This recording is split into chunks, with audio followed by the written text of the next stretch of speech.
दोस्तों, crime express में आज की कहानी एक ऐसे डॉक्टर की है जिसने डॉक्टरों का एप्रन शायद पहना ही था अपने दिमाग में पल रही खतरनाक साजिशों को अंजाम देने के लिए। हैरानी की बात यह है कि इंग्लैंड में उस डॉक्टर को मौत का मसीहा यानी एंजल ऑफ डेथ भी कहा जाता था। रिपोर्ट्स बताते हैं कि वो उन तमाम मरीजों के फरमान खुद ही लिखता था और उसे अंजाम देने के बाद उनके मौत के सर्टिफिकेट यानी डेथ सर्टिफिकेट पर खुद ही दस्तखत भी करता था। ये सनसनीखेज किस्सा इंग्लैंड के मैनचेस्टर का है। वहाँ एक डॉक्टर हुआ करते थे जिसका नाम हेराल्ड शिपमैन था और इस डॉक्टर ने अपने जुर्म के जीवन में एक दो नहीं और ना ही 10-20 बल्कि पूरे 250 लोगों की मौत खुद अपने हाथों से तय की और न सिर्फ तय की बल्कि उनका सर्टिफिकेट भी खुद ही तैयार किया। ये सिलसिला पूरे 28 सालों तक चलता रहा। सबसे ज्यादा हैरानी तो इस बात की थी कि वो मरीजों को घूम घूम कर मौत बांट रहा था और किसी को उसकी इस हरकत पर कभी भी शक नहीं हुआ। चौंकाने वाला पहलू ये है कि उसके निशाने पर होती थी बुजुर्ग महिलाएं। रिपोर्ट्स बताते हैं कि डॉक्टर हारोल्ड शिपमैन पहले अपने मरीजों का भरोसा जीतता था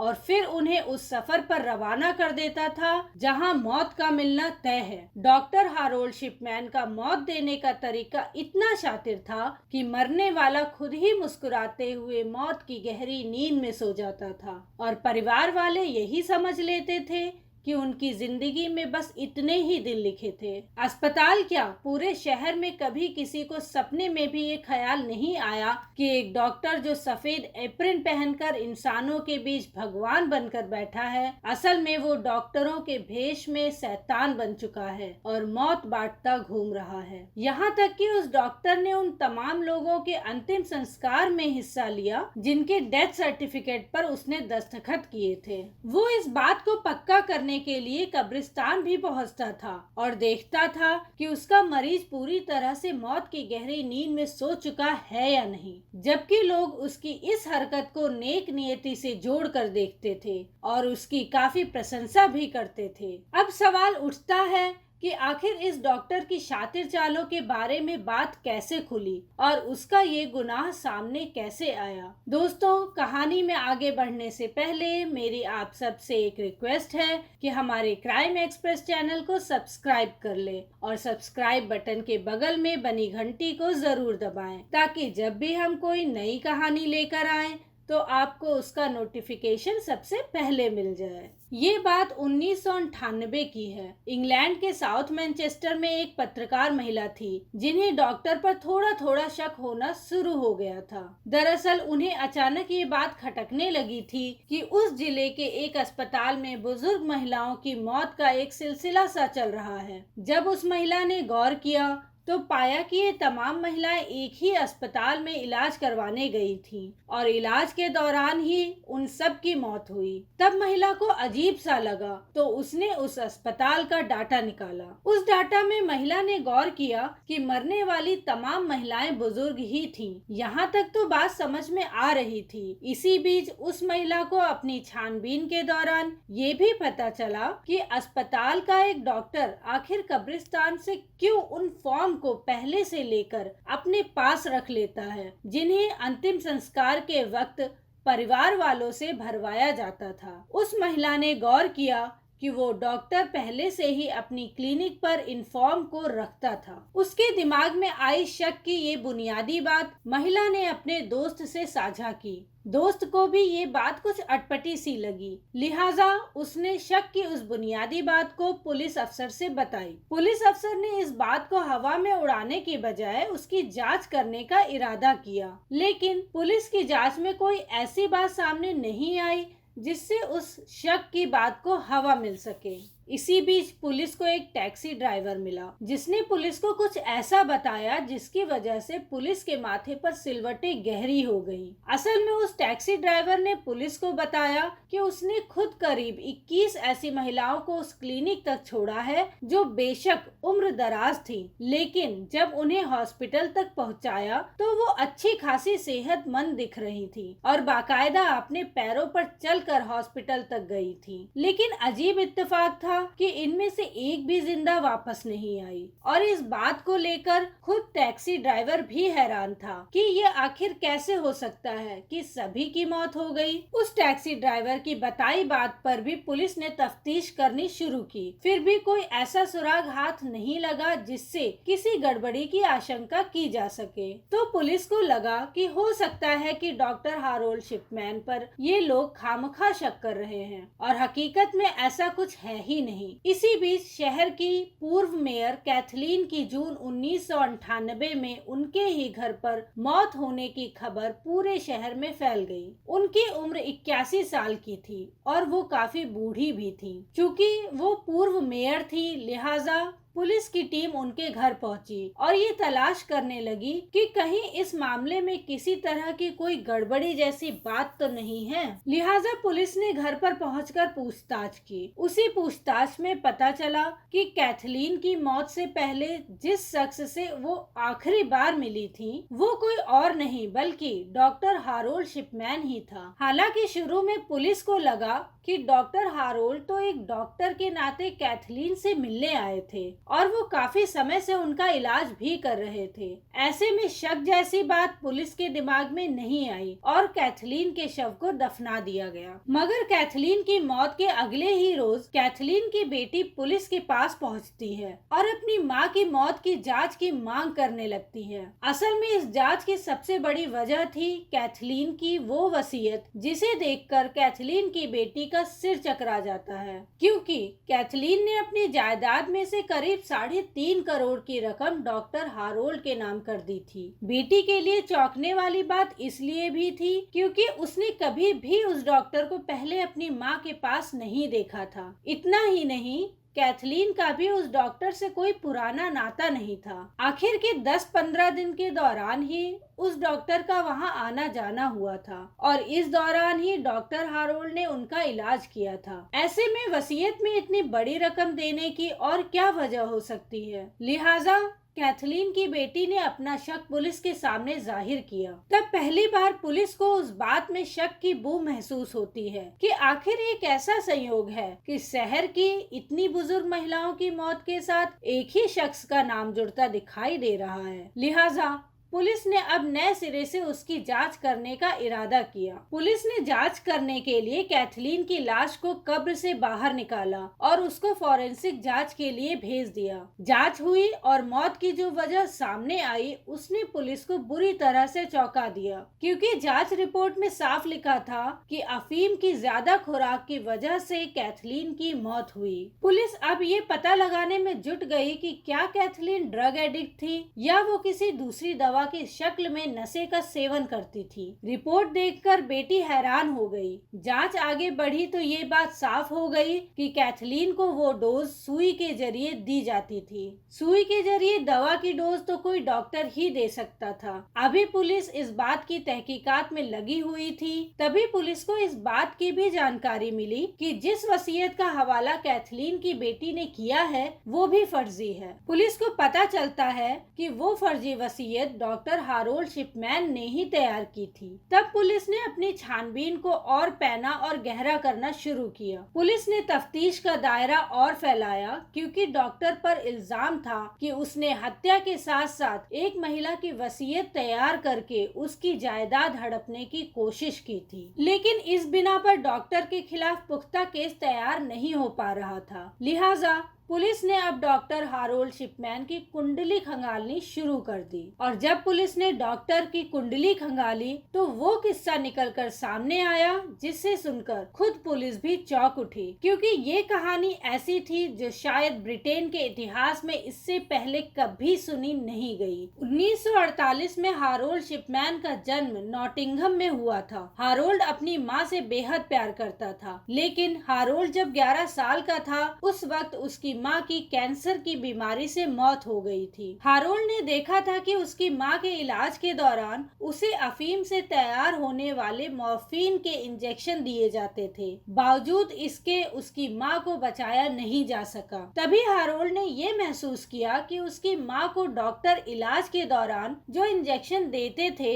उससे उसकी माँ अपना दर्द भूलकर सो जाया करती थी। अपनी माँ की मौत के बाद ही हारोल्ड शिपमैन ने तय किया कि वो डॉक्टर बनेगा, लेकिन किसी को बचाएगा नहीं, बल्कि उन्हें धीमी और मीठी नींद देकर उन्हें मौत के घाट उतारेगा। इस इरादे को तय करने के बाद ही हारोल्ड शिपमैन ने पढ़ाई शुरू की और डॉक्टर बना। 1970 में हारोल्ड शिपमैन डॉक्टर बनकर एक अस्पताल के साथ जुड़ गया और वहां से उसने अपनी साजिश पर काम करना शुरू किया। डॉक्टर हारोल्ड ने अपने इलाज से अपने मरीजों का भरोसा जीतना शुरू किया। वो मरीजों के साथ बहुत तमीज से पेश आता था और उनसे मीठी मीठी बातें करता था। इसी दौरान शिपमैन ने एक साजिश रची और तय किया कि वो सभी को नहीं मारेगा, बल्कि उम्र दराज औरतों को अपना शिकार बनाएगा, ताकि वो शक के दायरे से बाहर ही रहे, वरना उसका भेद जल्दी खुल सकता है। उसके बाद उसने उन तमाम औरतों का अपना निशाना बनाना शुरू किया जिनकी उम्र 60 या उससे ज्यादा हो। उसने अपनी साजिश को अंजाम देने के लिए भरोसे को सबसे पहला हथियार बनाया, ताकि वो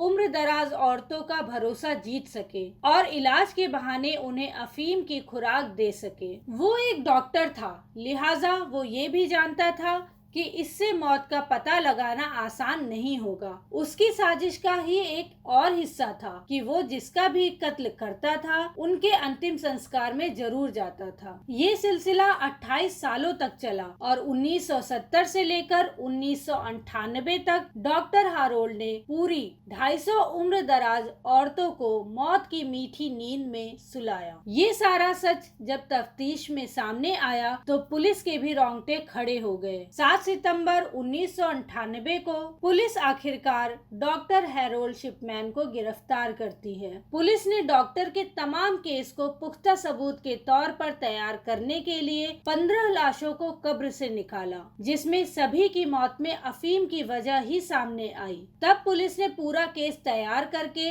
डॉक्टर हैरोल्ड को कातिल के रूप में अदालत में पेश किया। अदालत ने भी तमाम सुराग और सबूतों के आधार पर डॉक्टर हैरोल्ड को आजीवन कारावास की सजा सुनाई। जेल जाने के कुछ सालों के बाद 2004 में अपने 58वें जन्मदिन से पहले डॉक्टर हैरोल्ड शिपमैन ने जेल में ही फांसी लगाकर जान दे दी।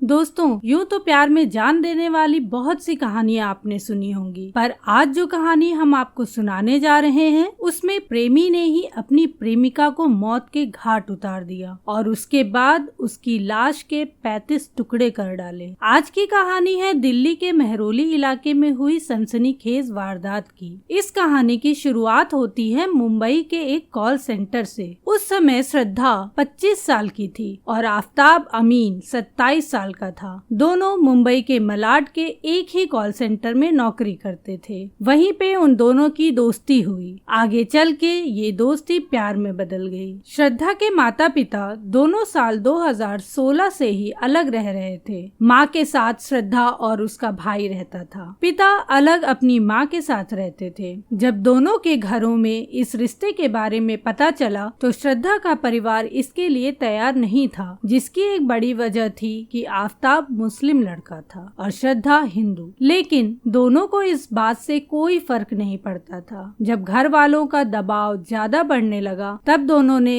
घर वालों से अलग एक साथ रहने का फैसला किया। साल 2019 में मुंबई के मलाड एरिया में एक किराए का फ्लैट लिया और दोनों वहां लिव इन में रहने लगे। जब माँ ने इसका विरोध किया तब श्रद्धा ने कहा कि मैं 25 साल की हो गई हूँ और मुझे मेरे फैसले लेने का पूरा अधिकार प्यार है, मुझे आफताब के साथ ही रहना है, आज से मैं आपकी बेटी नहीं यही मान लो। इस तरह 1 साल का वक्त निकल गया। श्रद्धा की माँ सुमन परेशान रहने लगी और आखिरकार 23 जनवरी 2020 को सुमन की मौत हो गई। सुमन की मौत पर 4 साल पहले से अलग रहने वाले उनके पति और 1 साल से लिव इन में रहने वाली बेटी श्रद्धा भी आखिरी बार एक दूसरे से मिले। कुछ दिन साथ रहने के दौरान श्रद्धा ने अपने पिता को बताया कि उसकी लिव इन लाइफ ठीक नहीं चल रही। आफताब से जब भी वो शादी की बात करती है तो आफताब उस पर गुस्सा हो जाता है और कभी कभी तो इतनी बात बढ़ जाती है कि आफताब उस पर हाथ भी उठा देता है। पिता ने भी श्रद्धा को आफताब से अलग रहने की सलाह दी, उसे भूल जाने को कहा, लेकिन प्यार में अंधी हो चुकी श्रद्धा कुछ दिनों के बाद वापस आफताब के पास चली गई। इससे आहत होकर श्रद्धा के पिता ने ये ठान लिया कि वो अब कभी श्रद्धा से बात नहीं करेंगे। करीब 2.5 साल का वक्त बीत जाने के बाद सितंबर 2022 में श्रद्धा के एक दोस्त ने श्रद्धा के भाई को कॉल करके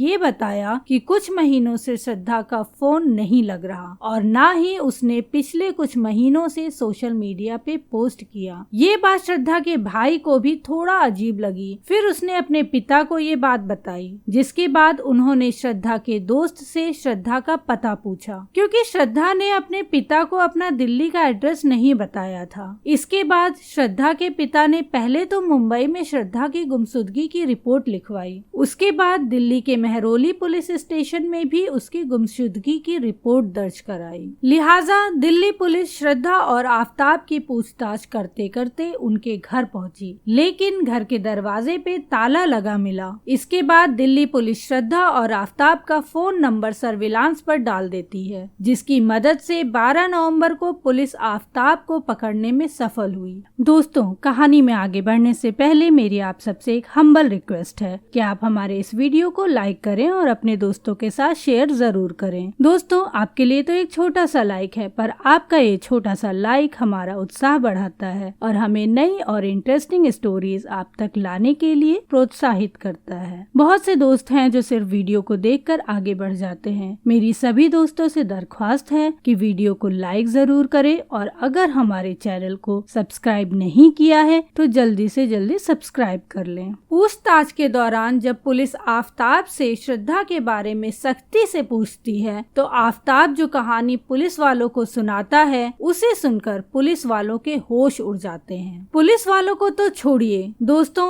जब ये कहानी मीडिया में आती है तो मीडिया वाले भी दंग रह जाते हैं, क्योंकि किसी को यकीन नहीं हो पा रहा था कि इस भोले भाले चेहरे के पीछे एक खूंखार दरिंदा छुपा हुआ है। पुलिस की पूछताछ में आफताब बताता है कि मुंबई में रहने के दौरान दोनों के बीच में काफी समय से झगड़ा चल रहा था। दोनों को एक दूसरे पर शक होने लगा था। आफताब को लगता था कि श्रद्धा किसी को पसंद करने लगी है, तो वहीं श्रद्धा को भी लगता था कि आफताब भी किसी को पसंद करता है। इनके बीच का ये झगड़ा तब ज्यादा बढ़ जाता था जब श्रद्धा आफताब से शादी की बात करती थी, क्योंकि कहीं ना कहीं आफताब श्रद्धा से शादी करने के लिए तैयार नहीं था। आपस में हो रहे इन झगड़ों से परेशान होकर श्रद्धा और आफताब ने हिल स्टेशन घूमने का प्लान बनाया। मार्च अप्रैल महीने के दौरान श्रद्धा और आफताब हिमाचल प्रदेश की सुनहरी पहाड़ियों पे घूम रहे थे। इसी दौरान आफताब की मुलाकात एक शख्स से हुई। ये व्यक्ति दिल्ली के छतरपुर इलाके का रहने वाला था। इस शख्स ने आफताब को दिल्ली में रहने की सलाह दी। इसके बाद आफताब ने श्रद्धा के साथ दिल्ली में रहने का प्लान बनाया। आफताब आगे बताता है कि 8 मई 2022 को दोनों मुंबई से दिल्ली आए थे। दोनों कुछ दिनों तक आफताब के एक दोस्त के घर पे रुके थे। उसके बाद 15 मई 2022 आफताब ने दिल्ली के छतरपुर इलाके में किराए का एक फ्लैट लिया, जहां वो श्रद्धा के साथ लिव इन में रहने लगा। 18 मई की रात मतलब कमरा लेने के 3 दिन बाद दोनों के बीच फिर से शादी की बात को लेकर झगड़ा हुआ। इस दौरान दोनों के बीच में झगड़ा इतना बढ़ गया कि श्रद्धा जोर जोर से शोर मचाने लगी। गुस्से में आकर आफताब ने श्रद्धा को चुप करने के लिए उसका गला जोर से पकड़ लिया और तब तक पकड़े रहा जब तक कि श्रद्धा की सांसें टूट टूट नहीं गईं। जब तक आफताब का गुस्सा शांत हुआ तब तक श्रद्धा इस दुनिया को छोड़ चुकी थी। कत्ल के बाद अब उसने ठंडे दिमाग से लाश को ठिकाने लगाने की तरकीब सोचनी शुरू कर दी। फिर उसके दिमाग में एक खौफनाक प्लान आता है। उसने गूगल पर सर्च किया कि कैसे किसी इंसान के शरीर को कई टुकड़ों में आसानी से अलग किया जा सकता है। पहली रात उसने लाश के साथ उसी घर में गुजारी। अगली सुबह यानी 19 मई को दिन में वो लोकल मार्केट की तिलक इलेक्ट्रॉनिक शॉप से एक बड़ा वाला फ्रिज खरीदता है और उसी दुकान के बगल वाली दुकान से एक बड़ा चाकू खरीद के घर लाता है। घर आने के बाद वो बाथरूम में बैठकर लाश के छोटे छोटे टुकड़े करना शुरू कर देता है, जैसे कि गूगल सर्च में बताया गया था, जो उसने पिछली रात में गूगल पर सर्च किया था। काटते काटते वो थक जाता है, लेकिन वो लाश को पूरी तरह से काट नहीं पाता। कुछ ही हिस्से काटने में पूरा दिन निकल जाता है और वो भी काफी थक जाता है, जिसके बाद वो कटे हुए लाश के टुकड़े को एक पॉलीथीन में भरकर फ्रिज में रख देता है और बची हुई पूरी बॉडी को भी वो फ्रिज में रख देता है ताकि लाश से बदबू ना आए। और वो साथ ही कमरे में ढेर सारी अगरबत्तियां सुलगा देता है, जिससे कि अगर थोड़ी बहुत बदबू हो भी तो आसपास किसी को पता ना चले। फिर वो जोमेटो से खाना मंगाता है और खा के उसी कमरे में सो जाता है जहाँ फ्रिज में श्रद्धा की लाश पड़ी होती है। रात करीब 2 बजे आफताब की नींद खुलती है तो वो कटे हुए टुकड़े को अपने बैग में भरकर पास के जंगल में फेंक आता है। इस तरह से उसने 18 दिनों तक श्रद्धा की लाश के 35 टुकड़े किए और बैग में उन टुकड़ों को डालकर रोजाना रात में मेहरौली के जंगल के अलग अलग इलाकों में फेंकता रहा। दोस्तों, आज 15 नवंबर को जब मैं ये कहानी आप सबके लिए रिकॉर्ड कर रही हूँ, तब तक आफताब की निशानदेही पर पुलिस ने श्रद्धा के लाश के कुछ टुकड़े मेहरौली के जंगल से रिकवर कर लिए हैं। क्योंकि आफताब ने 5 महीने पहले श्रद्धा के लाश के टुकड़ों को इस जंगल में फेंका था, इसलिए पुलिस को काफी मशक्कत करनी पड़ रही है उन टुकड़ों को खोजने में। अभी भी पुलिस की सर्च टीम उस जंगल में श्रद्धा के लाश के टुकड़ों को खोज रही है। दोस्तों, अगर श्रद्धा के पिता ने पुलिस में उसकी गुमशुदगी की रिपोर्ट न लिखवाई होती तो आफताब कभी पकड़ा ही नहीं जाता। कुछ मीडिया रिपोर्ट्स की माने तो पुलिस को आफताब के मोबाइल से पता चला है कि उसकी और भी कई गर्लफ्रेंड्स थीं। उनमें से एक को आफताब ने इन 5 महीनों के दौरान अपने घर पे भी बुलाया था। पुलिस इस एंगल से भी पता लगा रही है कि इस पूरे मामले में कोई और शामिल तो नहीं है। अभी के लिए इतना ही। आगे इस केस में कोई नया मोड़ आएगा तो मैं आप सभी को उसके बारे में जरूर बताऊंगी। तब तक आप हमारे क्राइम एक्सप्रेस चैनल को सब्सक्राइब कर लें और बेल आइकन को दबाना ना भूलें। दोस्तों, आपको हमारा ये प्रयास कैसा लग रहा है हमें कमेंट करके जरूर बताएं और वीडियो पसंद आए तो वीडियो को लाइक जरूर करें। मिलते हैं नेक्स्ट स्टोरी में, तब तक के लिए bye bye and take care.